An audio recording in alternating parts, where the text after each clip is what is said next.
నమస్తే అమ్మా. నమస్తే.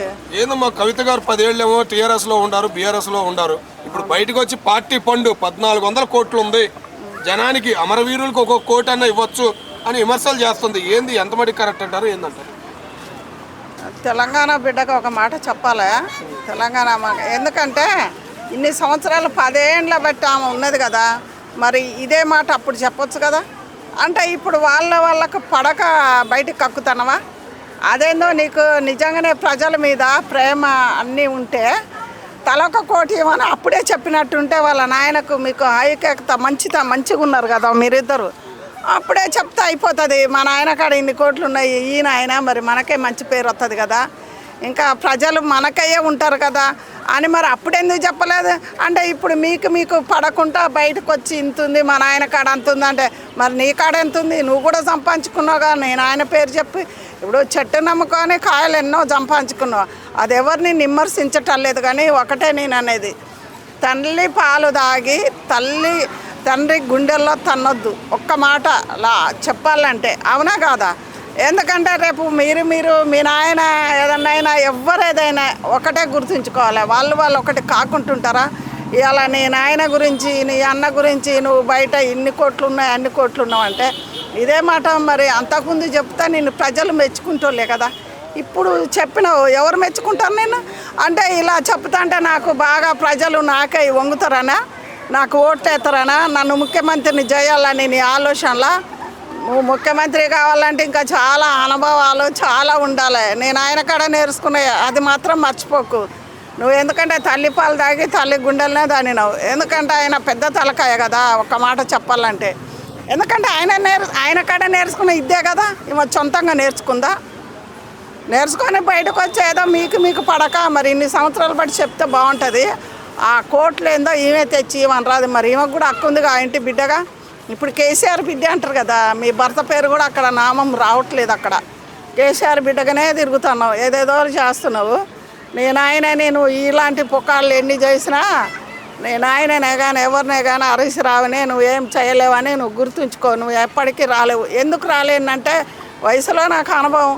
ఎందుకంటే ఏదో ఇలాంటి వాక్యాలు చెప్తుంటే ప్రజలు నాకై మాట్లాడతారేమో ఆశపడుతుంది. కానీ ఇంకేదన్నా చెప్పి నువ్వు ముందుకున్నాడు, ఇంకేనా ఆడక్కలకు మగక్కలకు నేను అమ్మలుగా అక్కలుగా ఇలా చేస్తా నాకు అవకాశం ఇవ్వని మాట్లాడుతుంటే అదొక బాగుంటుంది. కానీ ఇంట్లో ఇన్ని కోట్లు ఉన్నాయి అన్ని కోట్లు ఉన్నాయంటే నువ్వే నీ అన్నని నీ అయ్యని అడిగితే మరి ఏడున్నాయో ప్రజలకు చెప్పు, ఫలాని కాడున్నాయని. ఇన్ని సంవత్సరాలు బట్టి చెప్తే నిన్ను మెచ్చుకుంటారు.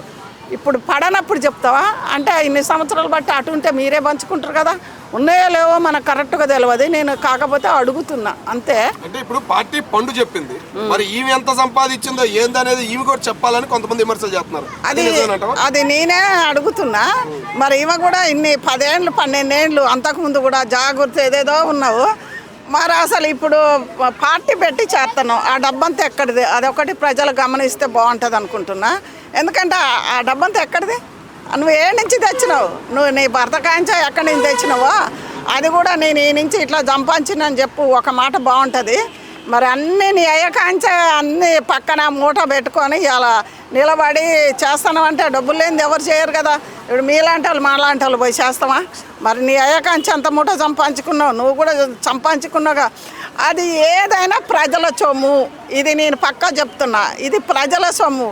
కాకపోతే అందరూ ఏమంటారంటే కేసీఆర్ గారు తిన్నా కానీ ₹1 మాకు పెట్టిండు కదా అని ప్రజల నోళ్ళల్లో ఉంది. న్యాయమైన అన్యాయమైన ఏదైనా ప్రజలకు తెలుసు. కానీ ఈమె చెప్తేనేనా పనసు ఉన్నది. ఒకవేళ గెలితే ప్రజలకు ఇస్తాడో ఏం చేస్తాడో. ఇలా నువ్వు గక్కినావు కదా, నువ్వు మరి నీ కాడ ఎంత ఉందో నువ్వు కూడా బయటికి తీసి ప్రజలకి రైతులకి మెయిన్ మైండ్లో పెట్టుకునేది ఎవరిని? రైతులనే కదా. రైతులు చేయబట్టే మనకి బుక్క లోనకు పోతుంది.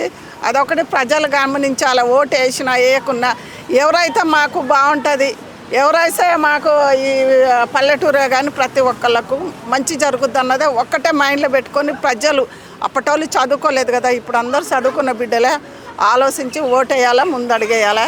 ఇలా కవితమ్మ చెప్పిందని పొంగిపోయి మనం కేసీఆర్ని ఎవరినైనా విమర్శించొద్దు. నిజాలు బయటకు వస్తూనే ఉంటాయి. మరి ఈమె డబ్బు కూడా బయటికి తీయమనండి. ఆ డబ్బు ఈ డబ్బు కేసీఆర్ గారే ఇవ్వమని అడిగితే ప్రజలకు ఇస్తారు కదా, ప్రజల సొమ్మే కదా, ఇస్తాడు, ఏదో ఒక సాయం చేస్తాడు. మరి ముందు నువ్వు తీసినాక వాళ్ళని అడుగుతాయి, నువ్వు సంపాదించింది కూడా ఉంది అంటే కవితమ్మ అంటే ఎవరన్నా అన్నా కానీ అరే ఈ దేశానికి కేసీఆర్ గారి బిడ్డ కదా అట్లా ఎందుకు అంటామని అంటాం. ఎందుకంటే ఆడపిల్ల కదా ఎంతైనా. అందు గురించి ఆడపిల్లలాగానే ఉండాలి. పులిలాగా బతకొచ్చు కానీ ఏంటి ఏమి అనాలా ఏమనొద్దని కూడా ఆలోచించాలి కదా. ఇప్పుడు తల్లిదండ్రిది మొత్తం మా అయ్య ఈ కోడి కూర తిన్నాడు, మా అయ్య ఇది మందు తాగుతాడు, మా అయ్య ఇదని అనకూడదు కదా. ఆలోచించి అంతకుముందే చెప్తే బాగుండేది. ఇప్పుడు చెప్పినావు కాబట్టి నువ్వు కూడా దొంగవే. లాస్ట్ మాట. Thank you.